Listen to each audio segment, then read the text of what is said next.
सबसे बड़ा जो शौक मिलता है ना कनाडा आने के बाद ख़ास तौर पे जो साउथ एशियन कम्युनिटीज़ से लोग आते हैं पाकिस्तान से, इंडिया से या बांग्लादेश से, तो उनको कल्चर शॉक मिलता है। जो एक कल्चर है ना वहाँ पे काम करने का वो काफ़ी डिफरेंट क्योंकि कंपटीशन तो यहाँ पे बहुत टफ है ना। यहाँ पे दुनिया भर से लोग आए हुए हैं, इंडिया से आए हुए हैं, पाकिस्तान से आए हुए हैं, बांग्लादेश से, ब्राज़ील से, साउथ अमेरिका से, हर तरह से लोग आए हुए हैं and they are all trying to get the same type of jobs from the market. Very well settled हैं, अच्छा पैसा भी कमा रहे हैं, सेविंग भी कर रहे हैं। Then you should definitely question कि भाई मैं जाऊँ कि नहीं जाऊँ? क्योंकि यहाँ पे जो इमीडिएट इस वक़्त फ्यूचर है वो तो काफ़ी टफ नज़र आ रहा है क्योंकि ऑलमोस्ट रिसेशन की सिग्नल्स हर तरफ से मिल रहे हैं आपको। तो अगर आप यूएई में हैं फॉर एग्ज़ाम्पल या सऊदी में हैं या किसी और गल्फ़ कंट्री में और आप अच्छे पैसे कमा रहे हैं, अच्छी जॉब पे लगे हुए हैं, I think you should wait. You should wait until the things get better.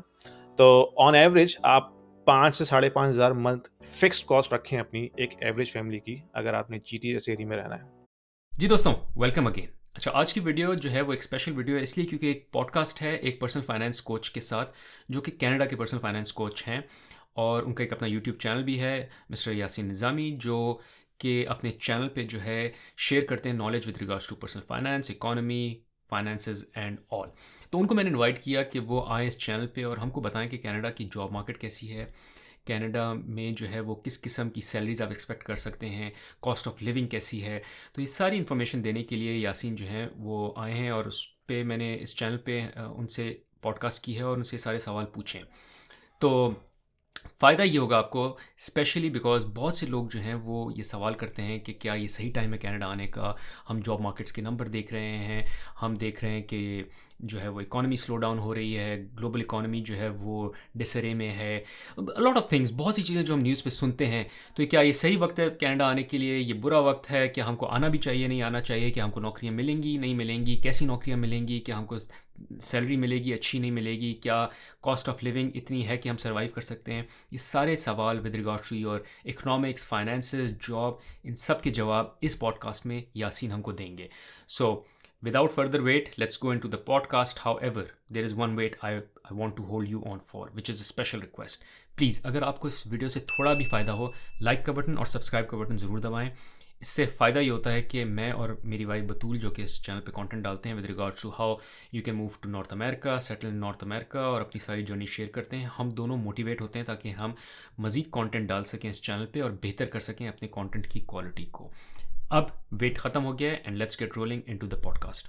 Ji Yaseen, so welcome again. हमने पहले भी एक पॉडकास्ट की on moving to US from Canada, but this time around मैंने सोचा आपको इनवाइट करूं अपने चैनल पे, जहां हम बात करें कि कनाडा में इकोनॉमिकली या फाइनेंशियली जो है वो क्या अपॉर्चुनिटीज़ हैं, क्या चैलेंजेस हैं। बट यासीन, उसमें जाने से पहले would love to you to introduce yourself, because आप कनाडा में काफ़ी अरसे से हैं। उससे पहले आप, आई रिमेंबर, आपने बताया कि आप यूके में थे। ओरिजिनली आप साउथ बिल्कुल। एशिया से हैं, पाकिस्तान से हैं। और अभी जो पहले हमारी चैट हो रही थी इस पॉडकास्ट शुरू करने से पहले, मुझे आपने ये भी बताया कि आपके पास रियल स्टेट लाइसेंस भी है, विच इज़ इवन बेटर, क्योंकि जहाँ फाइनेंशियल्स की और इकोनॉमिक्स की और कॉस्ट ऑफ लिविंग की बात होती है कनाडा रिलेटेड, वहाँ जो है वो हाउसिंग की जो है वो एक बड़ा फैक्टर है। उसके अलावा आपके जो हैं वो 2 यूट्यूब चैनल्स भी हैं, जहाँ आप ये काफ़ी सारा इससे रिलेटेड कंटेंट शेयर करते हैं। तो अच्छा होगा कि आप ये सारा इंट्रोडक्शन ज़रा अपना दे दें, before we move into specifically कि कनाडा अगर कोई बंदा आना चाह रहा है, कोई सोच रहा है कि मैं कनाडा कैसे इमिग्रेट करूँ, तो उसके ज़हन में जो सवाल हैं विद रिगार्ड्स टू क्या मुझे जॉब मिल जाएगी, कैसी जॉब मिलेगी, कितनी तनख्वाह होगी और कॉस्ट ऑफ लिविंग कैसी होगी, मैं मैनेज कर पाऊँगा, नहीं कर पाऊँगा। और इसमें भी आप देखें 2 किस्म के लोग आते हैं, एक वो जो साउथ एशिया से आ रहे होते हैं और एक वो जो मिडल ईस्ट से आ रहे होते हैं। और हम्म। आई थिंक आपके पास ये सब एक्सपीरियंस है, क्योंकि कुछ आपने खुद एक्सपीरियंस किया है और कुछ आप लोगों को जानते हैं। तो anyways, I think let's start with your introduction first, जिसमें आप अपने चैनल्स के बारे में बता दें, आपका अभी क्या प्रोफ़ेशन है, कहाँ से आपने आपकी जर्नी क्या रही है? And then I have certain set of questions for you, तो I will dive into those questions. ठीक है, thank you very much Behroz for the opportunity. तो पाकिस्तान से ताल्लुक़ है, कराची में बोर्न एंड रेज़्ड। उसके बाद फिर वहीं से मैंने डिग्री की थी एनईडी से। So by degree I am an engineer. और फिर वहाँ से मैं यूके मूव हो गया था फॉर पोस्ट ग्रेजुएट, तो वहाँ से मास्टर्स किया। फिर उसके बाद वहीं से जो है अपना प्रॉपर करियर का आगाज़ किया। तो टेलीकम्युनिकेशंस में प्रीटी मच मेरा पूरा करियर रहा है और तकरीबन 12 साल मैं यूके में रहा हूँ डिफरेंट सिटीज़ के अंदर। और उसके बाद फिर मैं 2016 में जो है कनाडा मूव हो गया था it was a career move. UK में सब कुछ सेटल था, नेशनैलिटी हो चुकी थी, वहाँ पे घर भी ले ले लिया था मैंने। लेकिन एक अपॉर्च्युनिटी आई थी इंट्रा कंपनी ट्रांसफ़र, जिसमें मुझे मेरे एम्प्लॉयर ने खुद ऑफ़र किया था कि कनाडा मूव हो जाओ, क्योंकि उनको यहाँ पे बिज़नेस एक्सपैंड करना था। तो I thought it's nothing to lose, क्योंकि everything was being sorted by them, वो सारा कुछ स्पॉन्सर कर रहे थे, वीज़ा वगैरह। तो मैं एक्चुअली वर्क परमिट के ऊपर आया था कनाडा, यानी कि मैंने इमिग्रेशन अप्लाई नहीं की थी। तो it was an easy move for me, क्योंकि जो लोग इमिग्रेशन अप्लाई करके आते हैं, then they have to go through this this whole journey in terms of finding job and all that stuff. So उस लिहाज से मैं थोड़ा-सा लकी रहा था। और 2016 से लेके अब तक जो है मुझे almost 7 and a half years हो गए हैं यहाँ पे। और मेरा जो मेन करियर है बेसिकली टेलीकम्युनिकेशंस का ही है, सेल्स रिलेटेड। स्टार्ट तो ऑफ कोर्स टेक्निकल से होता है, लेकिन उसके बाद जब आप थोड़ा-सा मूव अप करते हैं तो फिर नॉन टेक्निकल मैनेजमेंट और फिर सेल्स की तरफ या आ जाते हैं। तो रिसेंटली अब मेरा जो मेन फ़ोकस है वो सेल्स की तरफ ही है। उसके साथ ऑफ़ कोर्स हर किसी की ख़्वाहिश होती है कि साइड हसल्स हो। तो पिछले कुछ सालों के अंदर मैंने भी काफ़ी सारी अटेम्प्ट्स की हैं, जिसमें काफ़ी सारी फ़ेल भी हुई हैं, कुछ थोड़ी बहुत चल रही हैं साथ में।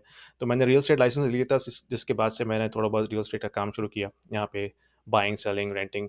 और उसके बाद से फिर मुझे खुद ही इंटरेस्ट होने लगा कि इकॉनमी में क्या हो रहा है, किस तरह इकॉनमी मूव करती है, क्या फैक्टर्स होते हैं, फाइनेंशियल एजुकेशन क्यों ज़रूरी है आपके लिए समझना, क्योंकि बहुत सारे लोग जो हैं वो बर्न आउट हो जाते हैं इस पूरे प्रोसेस में। आपने खुद भी सुना होगा कितने सारे लोग यहाँ आते हैं, घर खरीदते हैं, हाई प्राइस पे घर खरीदते हैं, फिर मार्केट क्रैश हो जाती है, then they are literally under water. तो फिर मैंने सोचा कि यार इसके बारे में समझना बहुत ज़रूरी है, क्योंकि ये जो साइकिल्स हैं, they can literally ruin families. तो फिर मैंने पढ़ना शुरू किया इसके बारे में, तो अब पिछले कुछ सालों से मुझे इतनी नॉलेज हो गई कि मैं एटलीस्ट नेविगेट कर सकता हूँ थ्रू द नॉइज़। और इसके साथ-साथ मैंने अपने 2 यूट्यूब चैनल शुरू किए, एक इंग्लिश में है, एक उर्दू में है। इंग्लिश वाला चैनल मोस्टली फ़ोकस्ड है जो नॉन उर्दू स्पीकिंग कैनेडियंस हैं। और उर्दू का चैनल मैंने ये सोच के शुरू किया था कि मैं ये फाइनेंशियल एजुकेशन जो है लोगों तक पहुँचाऊँ। ख़ास तौर पे हमारी कम्युनिटी के लोग, चाहे वो पाकिस्तानी हों, इंडियंस हों, जो उर्दू या हिंदी बोलते हैं, समझते हैं, एटलीस्ट उन तक ये बात पहुँचाऊँ कि भाई क्या-क्या चीज़ें होती हैं जिसका आपने यानी कि ख़्याल रखना है जब आप इतनी बड़ी ट्रांज़ैक्शन करें। यानी कि घर आप खरीदते हैं तो वो एक आपकी ज़िंदगी की सबसे एक्सपेंसिव तरीन ट्रांज़ैक्शन होती है। ठीक है? तो उसके लिए क्या-क्या चीज़ें आपने सोचनी होती हैं। बहुत से लोग जो है वो ब्लाइंडली जस्ट ऑफर लेटर के ऊपर साइन कर देते हैं, and they don't really know what they are getting into.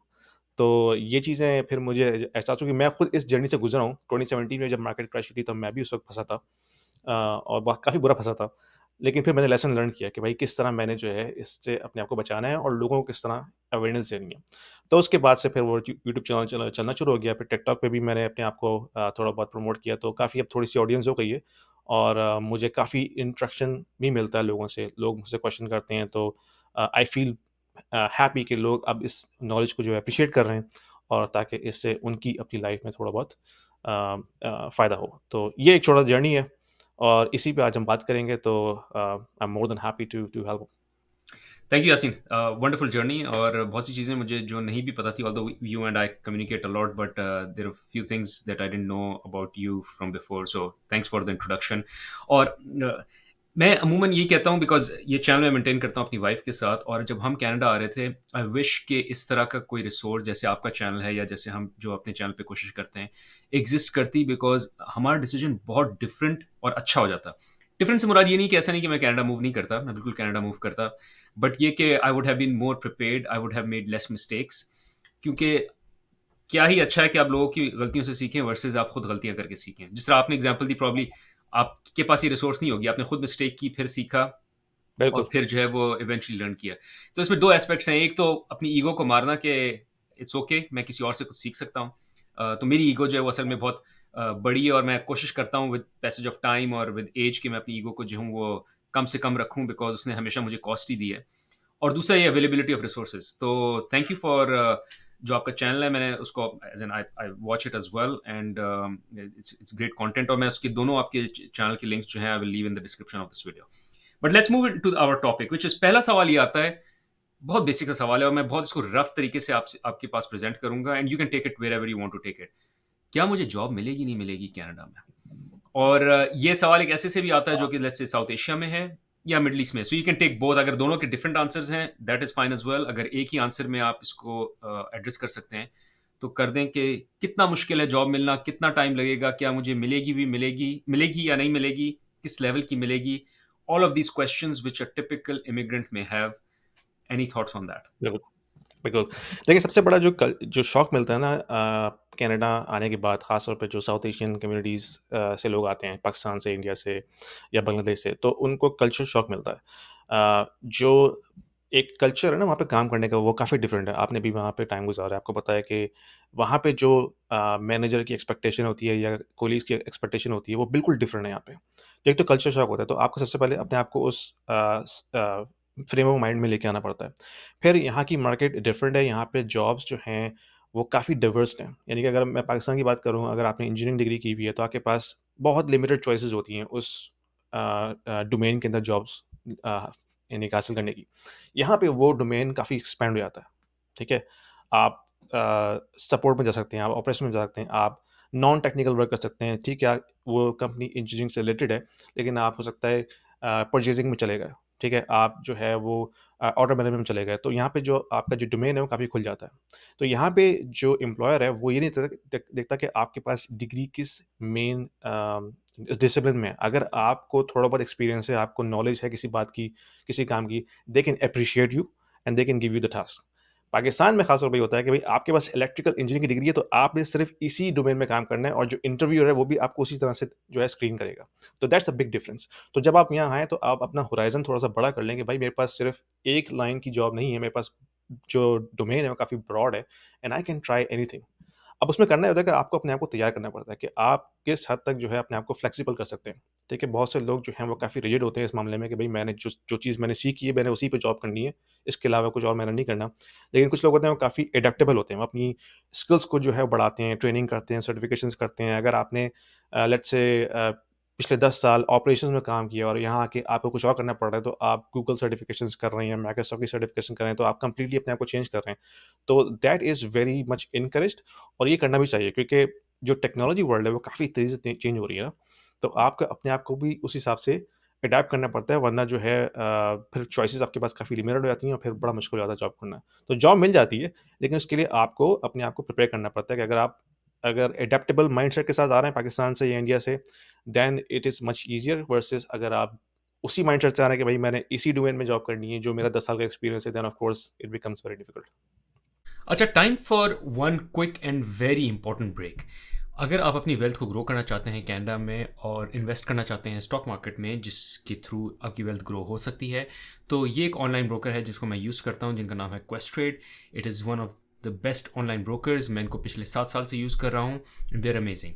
अच्छा, इनका एक लिंक है जो कि मैं डिस्क्रिप्शन ऑफ दिस वीडियो में छोड़ दूंगा। अगर आप वो लिंक यूज़ करेंगे तो आपको $50 का क्रेडिट भी मिलेगा। तो वो $50 का क्रेडिट अवेल करने के लिए इस लिंक पे क्लिक करें, लॉगिन के थ्रू अपना अकाउंट खोलें और ट्रेडिंग शुरू कर दें।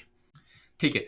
और आप आपने इंजीनियरिंग सेक्टर की तो बात की, बट उसके अलावा भी would you have any idea in terms of sectors में, या किस तरह का अगर मेरा प्रोफेशन हो, would be much better to come here as against some other profession that I may have? हाँ। बिल्कुल, अब डिपेंड करता है ना कि प्रोफ़ेशन कैसा है क्योंकि अगर आप डॉक्टर के तौर पे आ रहे हैं, तो ऑफ़ कोर्स यहाँ पे जो डॉक्टर्स की जो रिक्वायरमेंट्स है वो डिफरेंट है। आपको दोबारा से एग्ज़ाम्स देने पड़ते हैं यहाँ की मेडिकल प्रैक्टिस के लिए। अगर आपने वहाँ पे स्पेशलाइज़ेशन की हुई है पाकिस्तान में, लेट्स से अगर आपने एफआरसीपीएस किया हुआ है या कुछ किया हुआ है, तो ऑफ़ कोर्स आपको दोबारा से रीटेक करनी पड़ती हैं यहाँ पे चीज़ें, उस सिस्टम में एंटर होने के लिए। जब आप इस सिस्टम में एंटर हो जाते हैं, of course then things becomes easier. लेकिन ऑफ कोर्स आपको जो है वो थोड़ा वर्क हार्ड करना पड़ता है यहाँ पे कि ट्रेनिंग करनी पड़ती है, एग्ज़ाम्स देने पड़ते हैं, तो वो एक डिफरेंट प्रोफ़ेशन है। लेकिन अगर आप किसी ऐसे प्रोफ़ेशन से आ रहे हैं जैसे इंजीनियरिंग हो गई या फाइनेंस का बैकग्राउंड है या इकोनॉमी का बैकग्राउंड है तो उसके लिए आपके पास चॉइसेस बहुत ज़्यादा होती हैं और आप ईज़िली नेविगेट कर सकते हैं। उसमें आपके लिए कोई हार्ड रिक्वायरमेंट नहीं है। हाँ, ठीक है आपको कुछ सर्टिफ़िकेशंस करनी पड़ती हैं यहाँ पे अपने आप को अपडेट करने के लिए, ख़ास तौर पे अगर आप टेक्निकल बैकग्राउंड से आ रहे हैं, इंजीनियरिंग बैकग्राउंड से आ रहे हैं और आईटी से रिलेटेड काम कर रहे हैं, तो यहाँ पे जितनी भी वेंडर की सर्टिफ़िकेशंस हैं, वो काफ़ी ईज़िली अवेलेबल होती हैं और इतनी महँगी भी नहीं होती हैं। तो ईज़िली आप जो है अपने आप को अपडेट कर सकते हैं उस सिस्टम में एंटर होने के लिए। तो ऑफ़ कोर्स डिपेंड करता है क्या आपका प्रोफ़ेशनल बैकग्राउंड है। मेडिकल प्रोफ़ेशन है, डॉक्टर है तो ऑफ़ कोर्स उसकी रेगुलेशंस डिफरेंट हैं वर्सेस जो जैसे टेक्निकल इंजीनियरिंग बैकग्राउंड है या फाइनेंस है या अकाउंटेंट की जॉब है, तो उसकी जो रिक्वायरमेंट थोड़ी-सी रिलैक्स्ड हैं। तो डिपेंड करता है आपका बैकग्राउंड क्या है। अच्छा, एक चीज़ और मुझे बताएँ कि बहुत से लोग ऐसे भी होते हैं जो सोचते हैं कि अच्छा मैं कनाडा मूव कर जाऊँ, अपना पासपोर्ट ले जाऊँ और ले लूँ और फिर आई विल गो बैक। उनके लिए रिज़्यूमे वैल्यू क्या है in terms of moving to Canada और कनाडा के जॉब मार्केट में 3-4 साल एग्ज़िस्ट करना, उसको अपने रिज़्यूमे पे डालना? और ये मैं बोल किस लिए रहा हूँ मैं आपको क्योंकि मैं फाइनेंस के बैकग्राउंड से हूँ और मेरे काफ़ी दोस्त हैं जो कि बैंकिंग में हैं। वो मुझे बताते हैं कि मिडल ईस्ट में जो बैंकिंग है वो बहुत बेसिक लेवल की होती है। और जो अमेरिकन बैंकिंग है या यूरोप में जो बैंकिंग होती है वो एक और ही चैलेंज है, उसका और ही किस्म के डायनामिक्स हैं, ऑपरेशंस हैं उसके। हुँ। So it is very complex and the amount of learning is massive. तो मिडल ईस्ट में वो actually my friend is in middle east, he never moved to Canada, उसने अपनी फैमिली को मूव किया था, they got the passport, they moved back. But he always had that thing on mind कि अगर मैं मूव कर जाऊँ, it may be a plus on my resume because if I go back, I would be able to use it. I don't know if you have any thoughts on that piece as well, which is resume को कोई फ़ायदा होगा other than me just getting a हाँ, passport?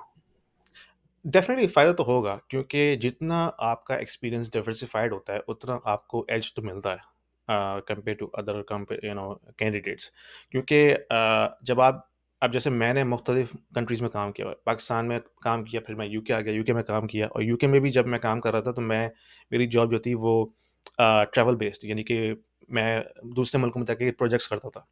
तो pretty much across all Europe मैं घूमा हुआ हूँ, अफ्रीका तक जा जा चुका हूँ, तो मुझे उससे जो एक्सपोज़र मिला है, काम करने का कल्चरली, लैंग्वेज अ, हर कंट्री का एक डिफरेंट कल्चर होता है, उनकी डिफरेंट रेगुलेशंस होती हैं, तो वो अनमैच्ड किस्म का एक्सपीरियंस होता है, ठीक है?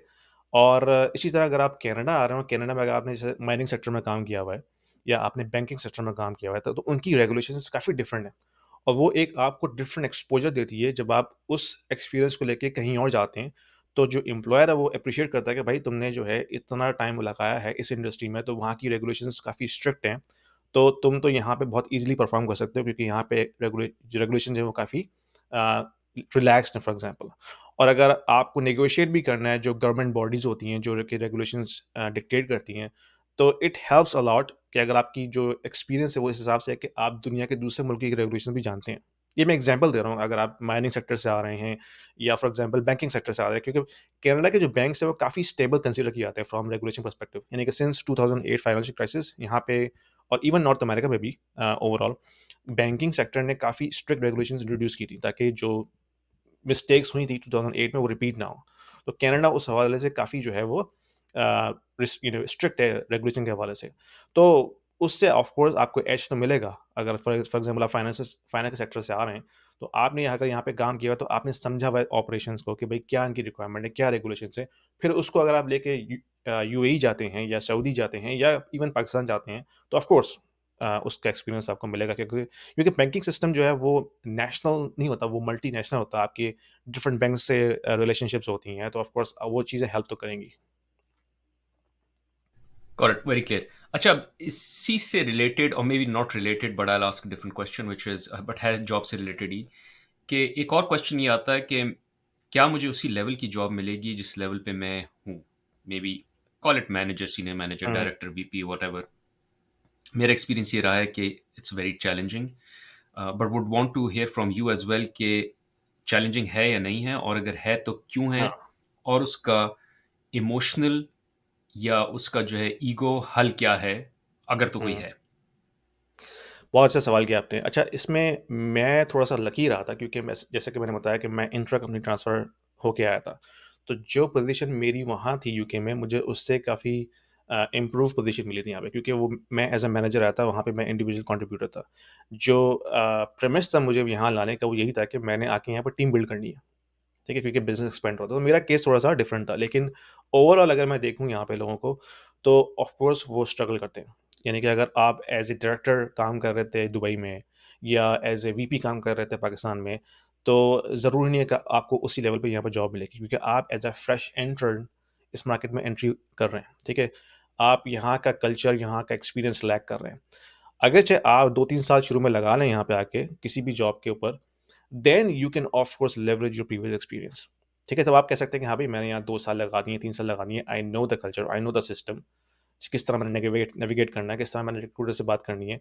Then of course you can leverage your previous background, लेकिन शुरू में आके आपको अपने आप को थोड़ा-सा फ्लेक्सिबल रखना पड़ता है कि मुझे किसी भी लेवल की जॉब करनी पड़ सकती है।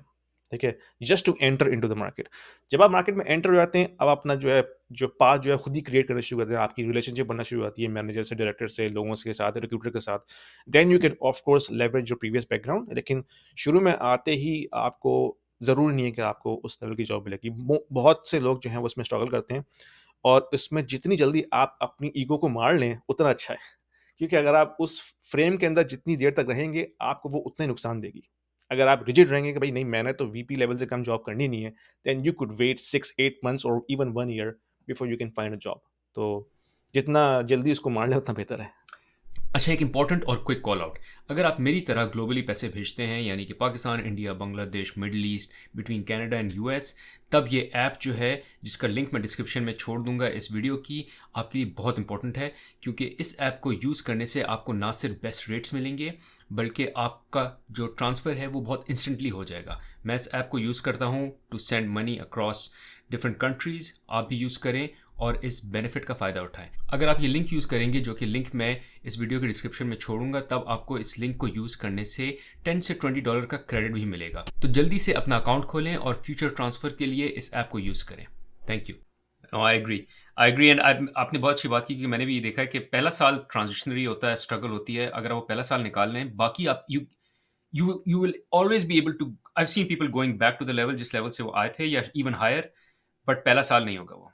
हुँ। और उसके बाद फिर वो एक एक्सेलरेटेड ग्रोथ आपको मिल सकती है, बिकॉज़ आपके पास पुराना एक्सपीरियंस एग्ज़िस्ट करता है, आपके पास कैनेडियन एक्सपीरियंस भी आ गया है, आपको अंडरस्टैंडिंग भी ज़्यादा हो गई है, you know the market better and all, so you can accelerate your career. But पहला साल आपको थोड़ा-सा कॉम्प्रोमाइज़ करना बिल्कुल। पड़ेगा, which is good, makes sense. अच्छा, एक और सवाल ये कि on the same lines, because ल with level comes also with wisdom and experience, but age as well. मतलब ऐसा नहीं, मतलब जैसे-जैसे आप एज करते हैं, वैसे-वैसे आपके हुँ, हुँ। लेवल्स ऊपर भी जाते हैं। और वैसे वैसे ईगो जो है वो बड़ी भी होती जाती है टाइम्स, और maybe you become wise, ego कम भी होती रहेगी। But from age point of view, what would be your recommendation कि अच्छी एज क्या है in terms of financially being successful in Canada? Is it in your 20s, 30s, 40s, 50s, if you have a point of view on that? ये काफ़ी subjective है, क्योंकि मैंने बहुत से ऐसे लोगों को देखा है जो कि 50s में आए हैं, उसके बाद उन्होंने अपना बिज़नेस स्टार्ट किया है and they were very successful. और कुछ लोग जो हैं वो 40s में आए हैं, दे एंड दे स्ट्रगल। तो आई थिंक ये सब्जेक्टिव है, depending upon how flexible you are, और आप किस किस हद तक जो है स्ट्राइव कर सकते हैं।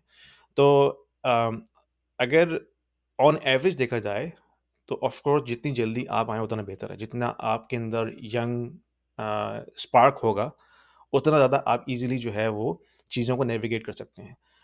बहुत से लोग जो है वो 50s के बाद आते हैं, देन ऑफ कोर्स वो जो एनर्जी नहीं रहती आपके अंदर स्ट्राइव करने की, क्योंकि कंपटीशन तो यहाँ पे बहुत टफ है ना। यहाँ पे दुनिया भर से लोग आए हुए हैं, इंडिया से आए हुए हैं, पाकिस्तान से आए हुए हैं, बांग्लादेश से, ब्राज़ील से, साउथ अमेरिका से, हर तरह से लोग आए हुए हैं, and they are all trying to get the same type of jobs from the market. तो आपको उनसे कम्पीट करना है। तो उसके लिए जो कॉम्पिटिशन है वो काफ़ी टफ है। तो डिपेंड करता है कि आप किस कदर अपने आप को चैलेंज कर सकते हैं, पुश कर सकते हैं। नॉर्मली मैंने देखा है कि जो यंग यानी कि 30s के अंदर आ रहे हैं लोग, वो ईज़िली जो है वो नेविगेट कर सकते हैं सिस्टम के अंदर, और जल्दी से वो अपनी लैडर के ऊपर चढ़ सकते हैं, जो कि उनका करियर लैडर है। लेकिन नॉर्मली जो लोग 50s के बाद आते हैं, they try to build their own business. देखिए, उसमें उनका जो सक्सेस रेट है वो ज़्यादा होता है, बजाय इसके कि वो दोबारा जॉब मार्केट में जाके जॉब लेना चाहें। क्योंकि अगर आप जॉब मार्केट में जा रहे हैं 50s के बाद, then you are competing against people in 40s and maybe mid 30s who are more skilled. ठीक है? तो उनसे आपका कॉम्पिटिशन काफ़ी टफ हो सकता है। तो ये जनरली देखा गया है। लेकिन again it's all subjective, depending upon your own capabilities and how how you can push yourself towards that. Got it, make sense. अच्छा, अब बात कर लेते हैं टाइमिंग के पॉइंट ऑफ व्यू से। ग्लोबल इकोनॉमी जो है प्लस माइनस है, कुछ जगह बहुत अच्छी है, कुछ जगह बहुत ऑफ है, war zones as well, covid से निकले हैं, इन्फ्लेशन एंड ऑल, और कनाडा भी एक अपने एक्सपीरियंस से गुजर रहा है। Is this the right time to move to Canada, और versus should I wait, should I come later, should I have come earlier? Time गुजर गया है, अच्छा टाइम नहीं है, all from job point of view. और इसमें कुछ अनएम्प्लॉयमेंट के नंबर्स भी शेयर होते हैं, जीडीपी के नंबर्स भी शेयर होते हैं and all. So any thoughts, any point of view on that? अच्छा, ये भी थोड़ा सब्जेक्टिव क्वेश्चन है कि आप आ कहाँ से रहे हैं? अगर आप पाकिस्तान से आ रहे हैं, तो जो पाकिस्तान के हालात हैं वो तो काफ़ी टफ हैं। तो अगर आप वहाँ पे लिटरली स्ट्रगल कर रहे हैं, हैंड टू माउथ हैं, then you should definitely consider moving to Canada. ठीक है? कनाडा उस लिहाज से तो काफ़ी बेहतर है, ठीक है? लेकिन अगर आप जैसे पाकिस्तान में बहुत अच्छी लाइफ़ गुज़ार रहे हैं, आपके पास एक बहुत ही हाई लेवल की जॉब है, वीपी लेवल की जॉब है फॉर एग्ज़ाम्पल, आपकी सैलरी भी इतनी अच्छी है कि आप ईज़िली जो है वो मेंटेन कर रहे हैं अपने एक्सपेंसेस, फिर आप थोड़ा बहुत सेविंग भी कर पा रहे हैं। Then you should question yourself why are you going? अगरचे आप सिर्फ़ बच्चों के लिए जा रहे हैं कि बच्चों को वहाँ पे आके अच्छी एजुकेशन मिल जाए या उनको नेशनैलिटी मिल जाए यहाँ की, then of course it's a very personal thing. लेकिन अगर आप फॉर एग्ज़ाम्पल यूएई से आ रहे हैं जहाँ आप वेरी वेल सेटल्ड हैं, अच्छा पैसा भी कमा रहे हैं, सेविंग भी कर रहे हैं, then you should definitely question कि भई मैं जाऊँ कि नहीं जाऊँ? क्योंकि यहाँ पे पिछले 2-3 साल में जो इकोनॉमिक सिचुएशन ख़राब हुई है वो काफ़ी जो है वो अ, काफ़ी यानी कि क्वेश्चनेबल है। यानी कि जब मैं आया था 2016 में उस वक़्त जो कॉस्ट ऑफ लिविंग थी वो ठीक थी, वो बर्दाश्त के काबिल थी, चीज़ें एक्सपेंसिव थी लेकिन you can still manage it, you can still save money, you can still manage your expenses. अब ये हो गया है पिछले 2 साल में कि इन्फ्लेशन इतना हाई हो गया है कि आपके लिए सेविंग करना बड़ा मुश्किल हो गया है। यानी कि जो अगर आपके पास घर है तो मॉर्गेज की कॉस्ट ही जो है वो ओवर ओवर $3000 $4000 चली गई है पर मंथ। फिर आपके पास बिल्स हैं, टैक्स हैं, प्रॉपर्टी का टैक्स है, फ्यूल कॉस्ट है, गाड़ी का खर्चा है, बच्चों की जो दूसरी एक्टिविटीज़ होती है वो हैं। तो इन सब की कॉस्ट जो है पिछले 2-3 साल में काफ़ी बढ़ गई है। I am not exaggerating but I think between 20 to 30% हर चीज़ के ऊपर कॉस्ट बढ़ गई है। तो उस लिहाज से जो नया आने वाला है जिसने आके एक एवरेज सैलरी पे यहाँ पे जॉब फाइंड करनी है, उसके लिए एक्सपेंसेस मीट करना इस वक़्त बहुत मुश्किल है। अब आप मुझसे पूछेंगे भाई एवरेज सैलरी कनाडा में क्या है? This is around $75,000 per year, ठीक है? Before tax. जब आप पे टैक्स काटेंगे तो आपको आई थिंक मंथली मिलेगा कोई around $5,000 per month, right? Give और टेक। उसमें से $3,000 तो सिर्फ़ घर का किराया होता है। तो यानी कि आपको दोनों पार्टनर्स को मिलके जॉब करनी पड़ेगी तब जाके आप अपने एक्सपेंसेस मीट कर सकते हैं।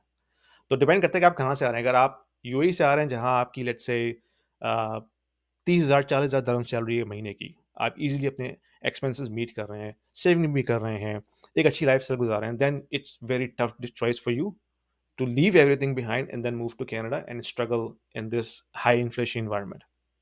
लेकिन अगर आप पाकिस्तान से आ रहे हैं, जहाँ आप barely मीटिंग योर expenses, तो फिर of course you can rather struggle here versus rather struggle in Pakistan, right? Where there is no immediate future for you.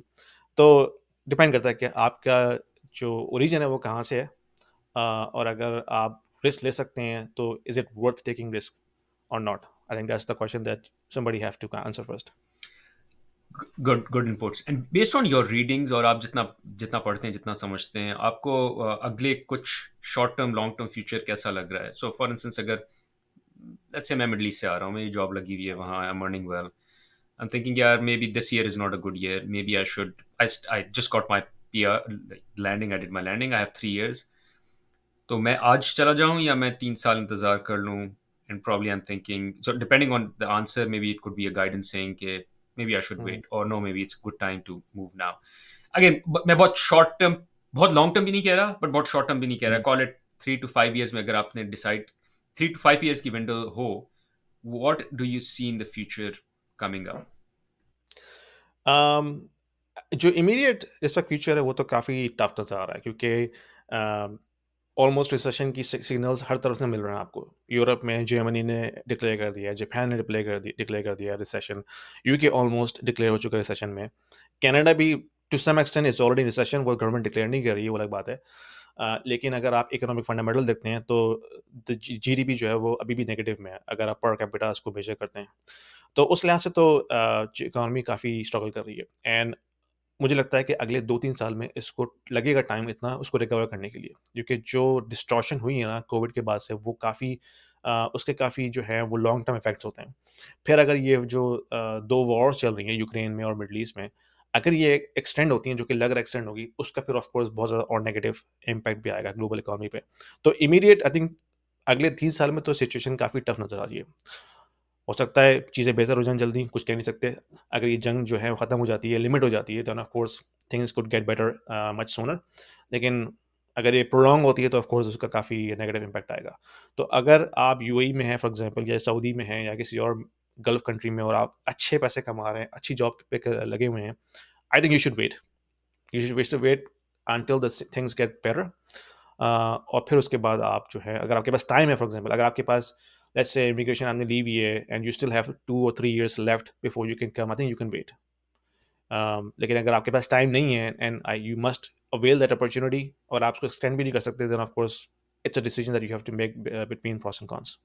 ठीक है। अच्छा, you did talk about salaries and before, because now I want to move into cost of living, but before I move into cost of living, आपने average salary की बात की 75,000। Can you also share some brackets in terms of like manager, senior manager, director, in 3 levels पे किस किस्म के brackets should I be expecting अगर मैं मूव करूं? और मैं इसलिए पूछ रहा हूँ, फॉर इंस्टेंस अगर मुझे लगता है कि मैं इस वक्त सीनियर मैनेजर हूँ, but I can get at least I can get a manager level in Canada which is a level down which is fine. तो मैं किस तरह की सैलरी एक्सपेक्ट कर रहा हूँ? तो in case if you have any ranges और brackets for these levels would be nice to know. अच्छा, मैं आपको इंजीनियरिंग की जॉब के हवाले से बता सकता हूँ। अगर आप आईटी बैकग्राउंड से आ रहे हैं, तो ये डिपेंड करता है कंपनी टू कंपनी, ठीक है? कुछ अगर आप स्टार्टअप टाइप कंपनीज़ में काम कर रहे हैं, तो वहाँ तो ऑफ कोर्स जो सैलरीज़ हैं, वो कम होती हैं और आपको टाइटल वो कुछ भी दे देंगे क्योंकि स्टार्टअप में कोई मैटर नहीं करता। लेकिन अगर आप किसी मल्टीनेशनल में आ रहे हैं, फॉर एग्ज़ाम्पल सिस्को की कंपनी है या बेल कनाडा है, रॉजर्स है, तो वहाँ पे ऑफ कोर्स उनके सेट पे स्केल्स होते हैं as per the title. Let's say अगर आप एक इंडिविजुअल कंट्रीब्यूटर की बात करते हैं जिसके पास 10 साल का एक्सपीरियंस फॉर एग्जांपल, तो you can start from around 75-80,000 dollar year per year. और फिर of course you can make it up as you can get experience. अगर आप एज ए मैनेजर आ रहे हैं, तो I would say on average 125, 120, 130 के पर ईयर कैनेडियन। और अगर सीनियर मैनेजर हैं या डायरेक्टर की तरफ जा रहे हैं, then it can be go above 150, 175 इस तरह से। I think director can go easily up to 200 के।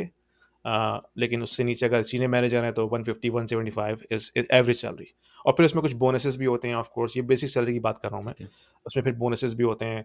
कुछ लोगों की कमीशन बेस्ड सेल्स होती हैं, तो वो आपको फिर थोड़ा सा एज देती हैं। तो ये मैं एवरेज नंबर्स आपको कोट कर रहा हूँ। It can not be applied across across the board, depending upon आपकी जॉब रोल कैसा है, आपकी कंपनी का बैकग्राउंड क्या है, यानी कि आपकी जो प्रोफेशन है वो किस हिसाब से है। फाइनेंस में हो सकता है डिफरेंट हो, मैं आपको आईटी या इंजीनियरिंग बैकग्राउंड से के हवाले से बता रहा हूँ। और डॉक्टर्स का तो बिल्कुल डिफरेंट पे स्केल होता है। नहीं, thank you. I think I would agree कि फाइनेंस में भी या CPG, marketing, sales would be in the same range as well. So thank you, this makes sense. अच्छा, अब आ जाते हैं कॉस्ट ऑफ लिविंग पे। आपने हाउसिंग की तो बात की, बट इसके अलावा भी अगर एक रफ आइडिया दे दें कि किस तरह के एक्सपेंसेस मैं एक्सपेक्ट करूँ, कौन-कौन से बड़े एक्सपेंसेस हैं? ऑब्वियसली बड़े एक्सपेंसेस तो आइडिया है, but what would be the range of the expenses? क्या मैं एक्सपेक्ट करूँ मेरा कैश आउटफ्लो लिविंग हियर?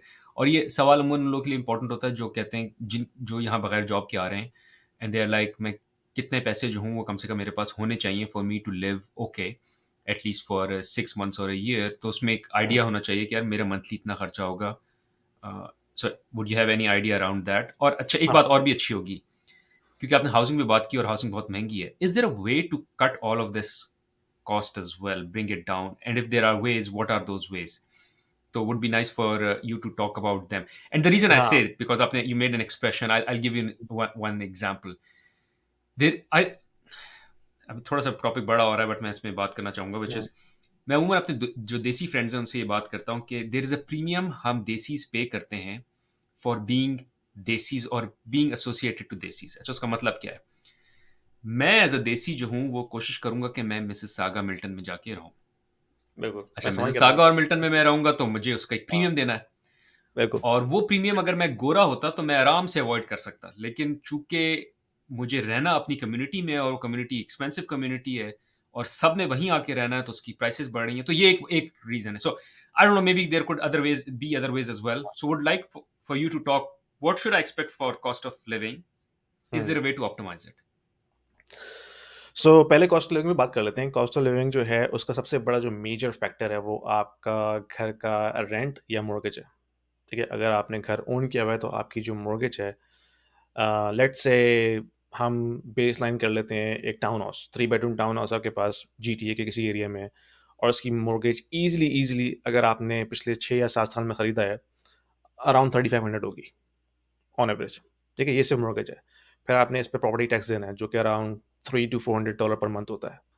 फिर बिजली का बिल है, गैस का बिल है, पानी का बिल है, फिर इंटरनेट के खर्चे हैं, फ़ोन का बिल है। ये सब मिला के जो आपका सिर्फ़ घर का खर्चा है, अच्छा, इसमें मैंने ग्रॉसरी ऐड नहीं की है अभी, तो घर का खर्चा जो है तकरीबन ये 4 साढ़े 4 हज़ार डॉलर पे बैठेगा, ठीक है?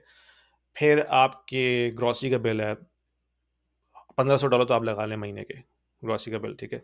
अगर आपके let's say an average family है, वाइफ, हस्बैंड, 2 और 3 किड्स। फिर अगर आपने एक्स्ट्रा एक्टिविटीज़ करनी है, ट्रैवल करना है या बच्चों की कुछ अदर एक्टिविटीज़ करानी है, उनको सॉकर में डालना है, उनको स्विमिंग के लेसन में डालना है, तो दैट इज़ एक्स्ट्रा, राइट?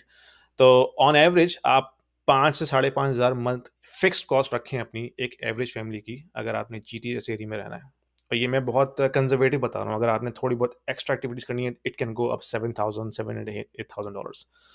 तो ये तो हो गए मोटे-मोटे नंबर्स जो आपने ज़हन में रखने हैं अगर आप यहाँ आ रहे हैं और जीटीए में आपने रहना है। अच्छा, आपने बात की कि इसको किस तरह मिनिमाइज़ किया जा सकता है। आपने बहुत अच्छा पॉइंट किया कि अगर आप देसी हैं, तो आपने ऑफ़ कोर्स आपकी प्रेफ़रेंस होगी आप देसी इलाकों में ही रहें, लेकिन उसकी एक कॉस्ट है।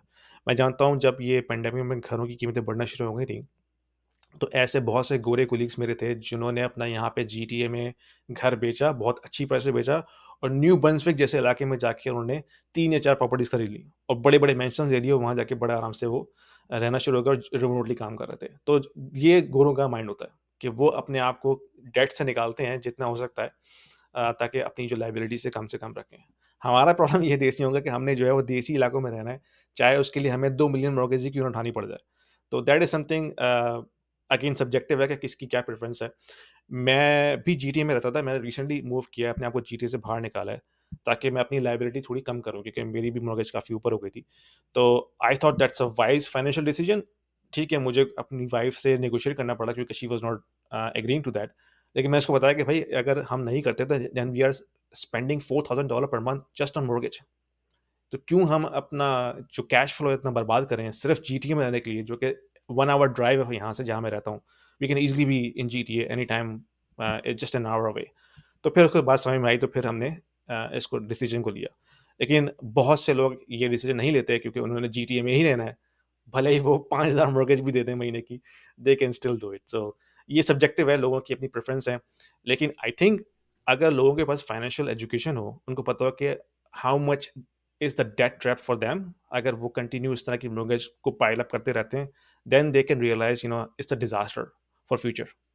तो आई थिंक इस वीडियो से लोगों को थोड़ी बहुत फाइनेंशियल एडवाइस मिलेगी कि भाई ज़रूरी नहीं है कि आप जीटी बनने के लिए अपने आप को मॉर्गेज में डुबो दें। आप कुछ इस तरह के एक्शंस कर सकते हैं जिससे आपका जो लिविंग एक्सपेंस है, वो मो ऑप्टिमाइज़ हो सकता है। अगर आप थोड़ा-सा बाहर चले जाएँ, अपने आप को 1 घंटे की ड्राइव पे ले जाएँ या डेढ़ घंटे की ड्राइव पे ले जाएँ, you can still visit Mississauga, GTA over weekend very easily, लेकिन आपकी जो लॉन्ग टर्म लायबिलिटीज़ हैं, वो कम हो जाएँगी।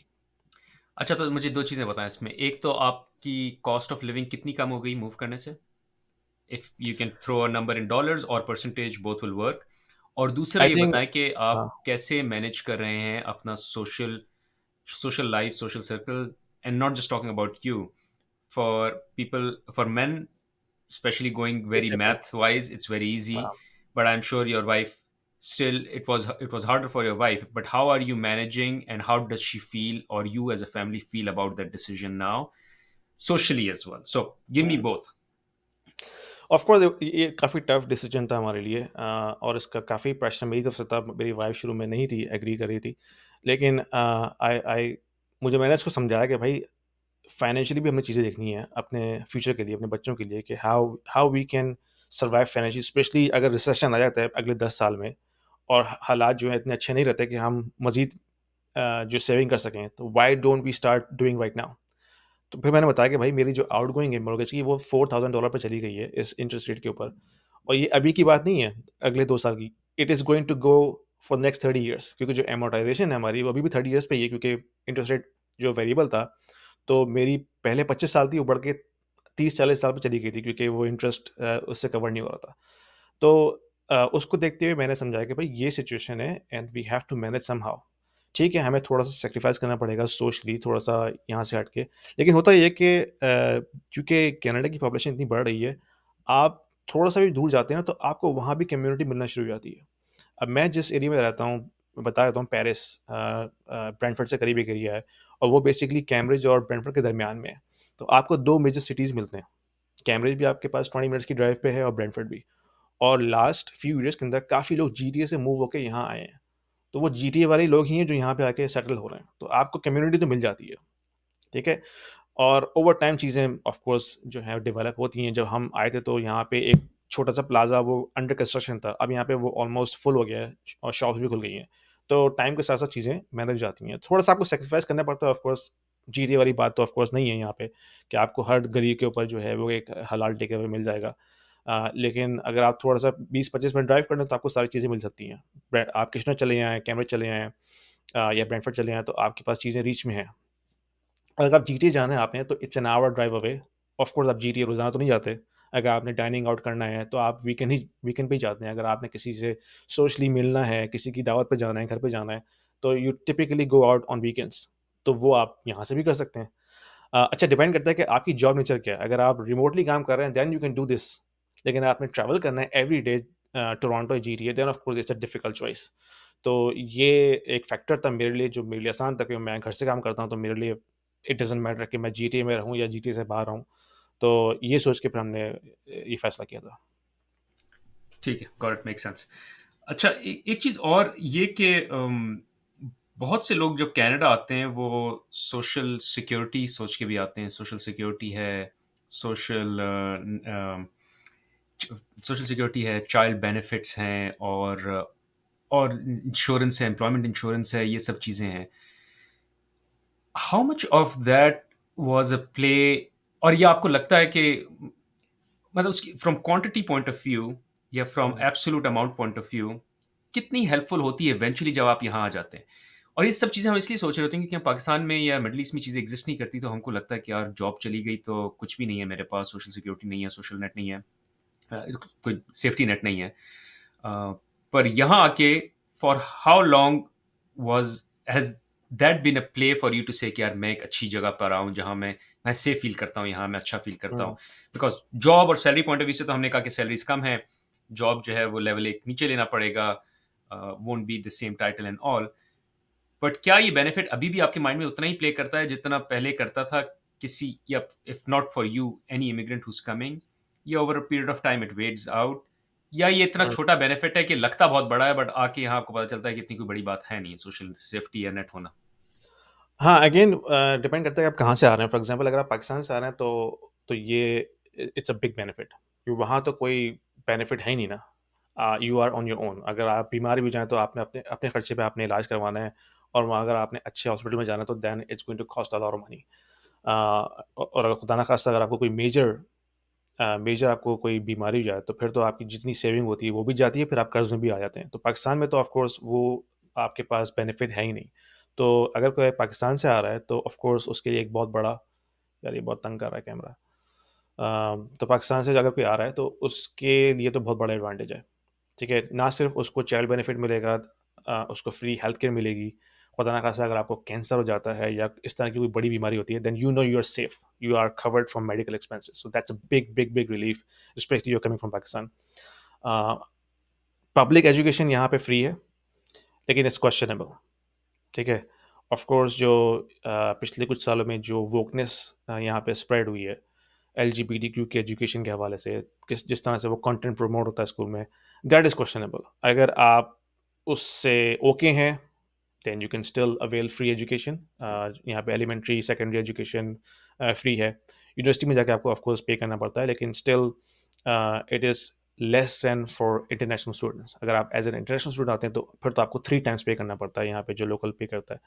तो उस हिसाब से तो सस्ता ही है, लेकिन ऑफ कोर्स अभी भी महँगा है। लेकिन जो एलिमेंट्री स्कूल की एजुकेशन है, जो सेकेंडरी स्कूल की एजुकेशन है, इवन हाई स्कूल, वो तो फ्री ऑफ कॉस्ट है पब्लिक स्कूल सिस्टम के अंदर। बहुत से लोग जो हैं वो अपने बच्चों को प्राइवेट स्कूल में भेजते हैं सिर्फ़ इस वजह से क्योंकि वो उस जो वोक कल्चर है उससे अपने आप को बचाना चाहते हैं। So that is going to cost you money. अब प्राइवेट स्कूल तो फ्री हैं, लेकिन जो प्राइवेट स्कूल जो हैं वो एक्सपेंसिव हैं and it can very between $500 per month पर चाइल्ड टू 1000-1500 पर मंथ पर चाइल्ड। डिपेंड करता है कि कितना बड़ा स्कूल है, कितनी बड़ी ऑर्गेनाइज़ेशन है। तो that is also something you have to keep in mind. अगर आप इस व्यू से आ रहे हैं कि आपने अपने बच्चों को जो है वो इस कल्चर से बचाना है, then you have to keep an extra expense in your mind कि आपने उसको प्राइवेट स्कूलिंग देनी है। तो ये एक फैक्टर है। Got it, make sense. अच्छा चले, I have my last question before we wrap it up, and because हम एजुकेशन पर आ गए हैं, which is for college education, what is, and I know you are, I think, far from college education for planning for college education for your kids. Not planning तो probably बंदा पहले ही कर लेता है, but अभी time है for them to go to college. But planning point of view से कितने पैसे जो हैं वो I should keep in mind in terms of the cost that I would incur per child for their 4 year of college education, because वो free यहाँ नहीं है. It's only the elementary. Unlike बहुत सी यूरोपियन कंट्रीज में college education भी free होती है, वो कनाडा में ऐसा नहीं है. तो ये भी एक मिसकंसेप्शन कभी कभी लोगों को होता है कि एजुकेशन फ्री है. एजुकेशन हाई स्कूल फ्री है, एलिमेंट्री फ्री है, मिडिल स्कूल फ्री है, बट कॉलेज नहीं है. तो कॉलेज की 4 साल की जो डिग्री है उसके लिए आपको पे करना पड़ेगा. तो अगर आप पे करें तो उसकी क्या cost should I keep in mind पर चाइल्ड? जैसा कहना होता है कि मैंने अभी तक इस पे कोई मज़ीद रिसर्च नहीं की है, लेकिन एक अंदाज़े के मुताबिक लेट्स से अगर आप 4 ईयर डिग्री प्लान कर रहे हैं, तो I think you should keep in mind between 150 and $200,000 पर चाइल्ड, जिसमें ट्यूशन फ़ी है, फिर उसके दूसरे एक्सपेंसेस हैं. अगर आपने आउट ऑफ टाउन रहना है, तो उसकी जो यहाँ पे हॉस्टल में रहना है, तो उसकी जो लिविंग एक्सपेंसेस है, वो सारी चीज़ें. तो ये चीज़ आपने अपने ध्यान में रखनी है, and it can go up over time. अगर आपके बच्चे लेट्स से अभी टीनेज में हैं, तो by the time they start going into university, that cost could have been double, who knows. तो बहुत सी ऐसे प्रोग्राम्स हैं RESPs के नाम से, जिसमें आप अपनी सैलरी से कंट्रीब्यूशन कर सकते हैं, जो कि प्री टैक्स होती है.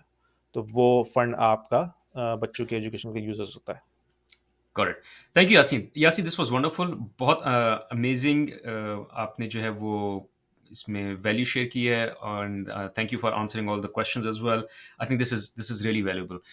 Any last thoughts if you have for anyone who is deciding to come to Canada? I think you shared a lot already, but अगर कोई, if there is something that you missed, would love to know that. And lastly, if you can also tell us where can people reach out, के अगर कोई सवाल ऐसा जो लोगों को हो and they want to reach out to you, where can they reach out to you? बिल्कुल. Thanks for this opportunity Beroz. I think we all have to keep our eyes and ears open, क्योंकि दूर के ढोल सुनाने वाली बात होती है कभी कभार. तो अपनी प्रिपरेशन पूरी रखें, रिसर्च करें. चैनल्स अवेलेबल है, मेरा भी चैनल है, बेरोज का चैनल भी है. रीच आउट करें हम लोगों को अगर आपके पास कोई क्वेश्चन है. We can also do some consulting calls as well, 1-to-1. तो अगर आपके पास इस तरह के कोई क्वेश्चन है, कोई सिनेरियो है, आप डिस्कस करना चाहते हैं, we are more than happy to help. और रिसर्च करके आएँ, क्योंकि बहुत से लोग जो हैं वो यहाँ आ जाते हैं, उनको रियलिटी का अंदाज़ा बहुत देर में होता है, and then it's too difficult to go back and then start all over again. तो anyway, good luck with your journey guys, and let us know if we can help in some shape और form. Cool. Thank you, Yasin. Thanks a lot. Hopefully आपको ये podcast अच्छी लगी होगी, और अगर आपको ये पॉडकास्ट अच्छी लगी है तो I am sure you'll find another podcast very useful on our channel, जिसमें हम बात कर रहे हैं कि बच्चों को रेज करने के क्या चैलेंजेस हैं कनाडा में. You can check it out here. उसके अलावा एक और पॉडकास्ट है जहाँ बतूल ने जो है वो शेयर किया है कि वर्क फ्रॉम होम अपॉर्चुनिटीज़ क्या हैं लोगों के लिए, खास तौर पर ख़वातीन के लिए. You can check it out here. Thank you.